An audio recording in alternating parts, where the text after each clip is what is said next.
Hello everyone, this is Zooc, and today I'm going to be drawing King Leonidas. Or better said, I'm going to be drawing Gerard Butler as King Leonidas. He's basically the person people associate the Spartan king with nowadays. Guess it's fine. Anyway, I chose to draw this character because on one hand I really liked the movie, but I had known about the Battle of Thermopylae for quite a long time before the movie was released. Our history teacher used to tell us a lot about extracurricular stuff, and the Battle of Thermopylae was one of them.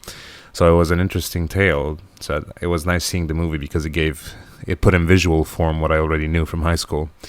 Almost accurate to the historic event, almost. A few changes for the sake of entertainment, but that's usually how it goes with any historical movie. So anyway, let's get down to business. King Leonidas was born in around 540 BC. It's not sure what year it was exactly, but it was around that time. And he died when he was fighting in the Battle of Thermopylae in 480 BC. So he was around 60 years old when he died. He went to war against the Persians when he was 60. He was a fucking old fart. Yeah, that's pretty impressive, going to war at an age like that. Most people retire at that age nowadays. So yeah, props to him for being so strong and brave as an old guy. He was the son of King, let me pronounce this right, because Anaxandridas II, who in turn was believed to be a descendant of Hercules or Heracles, because oftentimes in ancient times, people associated rulers and kings to gods or demigods for their bravery and strength. It was a common practice. So I guess you could say in turn that King Leonidas was also believed to be a descendant of Heracles, just from his lineage. Leonidas was the third son of the king Anaxandridas. The king had a wife, and his wife didn't really give him a child for a long time. So he went to the ephors, which were real, by the way, but obviously they weren't like necessarily deformed or anything. They were just administrators of the constitution. And they told him to dump the bitch and get another wife. But the king refused because he loved his wife and obviously didn't want to dump her. So they gave him permission to get a second wife. So he got a second wife. The second wife gave him a kid called Cleomenes, which was his firstborn. And after that, his first wife gave him two sons, Leonidas being the third in the family overall. So as it was common practice back then, the firstborn got the throne, because that's how it was. Sorry, I have to sneeze. So yeah, the firstborn got the throne. And Leonidas had to enroll in, they had a school which basically, every citizen had to go through to earn their citizenship. It was called the Agoge or Agoge. It was a public school. So Leonidas ended up being a Spartan, one of the few Spartan kings that had to go through that ritual and harsh training. Because most kings didn't have to go through that. So yeah, he was hardened as a person from a very early age.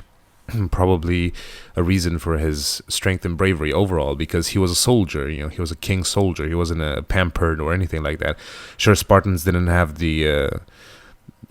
weren't famous for like pampering and like luxury or anything like that. But still, kings were kings, and they were treated with in a different way than normal citizens did. So, anyway, in 480, when he was already 60 years old, he went through a lot of battles, blah, blah, blah. He fought a lot of battles, but that's not important right now. Important is the Battle of Thermopylae, because it's his most significant achievement. So in 480, he was requested to help Greece in defending against the Persians. And the theory is that Xerxes was going to attack with a force of about, people say nowadays it's claimed that the force was 50,000 to 200,000, but Herodotus, which was a historian, claimed that the army was about 2 million people large, and modern day historians believe that it was an exaggeration, because first off, you can really count them so well back then, and secondly, people had a habit of exaggerating, especially when it came to army numbers. I don't know why, but they just did. So In August 480, Leonidas grabbed 300 men, and the reason for which he got so few men, in theory, was that because of the Carnea, which was a festival, was approaching, he couldn't really amass a huge army, because back in ancient times, festivals were very sacred, and everyone had to celebrate, and so and so. Like, not even war could deter them from celebrating their special occasions. So he got 300 guys and amassed an army with the help of a few other Greek city leaders. So they were in total about 14,000.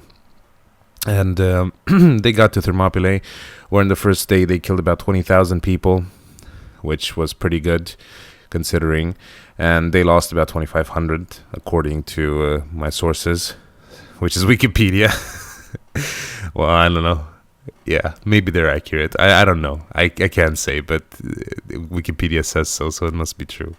Anyway, one interesting fact about the Battle of Thermopylae is, if you remember the Immortals, which were like a Persian elite fighting unit, they actually existed. There was an episode about them in The Ultimate Warrior, or something like that. This was a series on Discovery Channel, where they matched two warriors of either ancient world, modern times, to see which one would be victorious in a battle.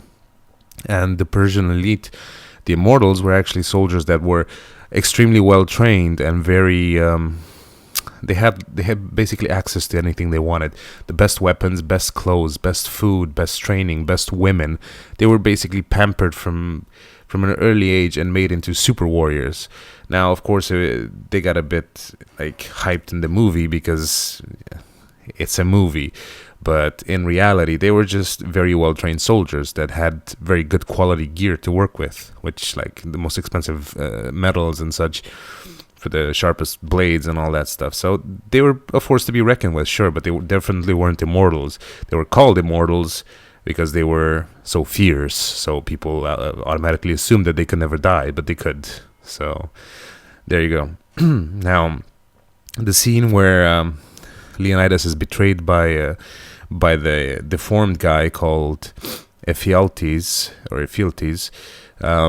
He was made to look deformed in the movie for the sake of entertainment. It's not really known if he was deformed or not. He was just a traitor that took the Persian forces off on a beaten path behind the Greek army to just betray them, believing that he was going to get repaid, but he didn't get repaid. There's no evidence that he ever did get anything in return for his betrayal. So anyway, when they had their final stand, Leonidas was with his 300 soldiers, but he wasn't alone, as it is portrayed in the movie, as far as I can remember. He also had 900 helots and 700 thespians and another 400 prisoners. So he had, over 2,000 people there. But that didn't really help because they still lost in the end. So that's it for that. There isn't really much else known about Leonidas as a person, as an individual, because it was a long time ago, and the things that got documented back then were probably more military related and combat related rather than personality.